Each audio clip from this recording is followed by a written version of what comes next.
نحمده ونصلي على رسوله الكريم اما بعد۔ ہر شخص کے معاملے میں اللہ سے ڈرو مگر اللہ کے معاملے میں کسی سے نہ ڈرو۔ کوئی ایسا نہیں جو تمہیں اللہ تعالیٰ کی پکڑ سے بچائے، البتہ اللہ تعالیٰ چاہے تو وہ تمہیں ہر ایک سے بچا لے گا۔ جو دوسروں کو شک کی نظر سے دیکھتا ہے، حقیقت میں وہ اپنے کردار کی برائیاں دوسروں میں تلاش کرتا ہے۔ وہ دعوت سب سے بدتر ہے جس میں امیر بلائے جائیں اور غریب نہ بلائے جائیں۔ دنیا میں سب سے بدترین شخص وہ ہے جو اپنے والدین کو ستاتا ہے۔ آپ کی زبان سے نکلا ہوا لفظ کسی کے دل پر زخم لگا سکتا ہے اور کسی کے دل کا مرہم بھی بن سکتا ہے۔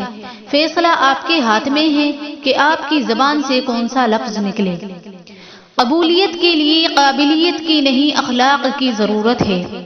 معاف کرو، درگزر کرو۔ کیا تم نہیں چاہتے کہ اللہ تعالیٰ تمہیں معاف کرے؟ حق پر ہوتے ہوئے اپنے حق کو چھوڑنے والے کے لیے جنت کا وعدہ ہے۔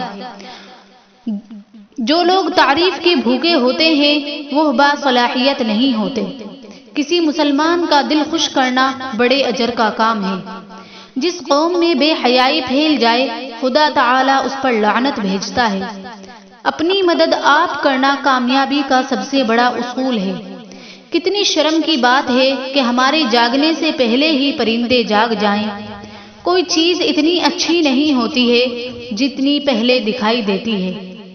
اپنے کردار کی تشریح زبان سے نہیں بلکہ اپنے کردار سے ہی ظاہر کرو۔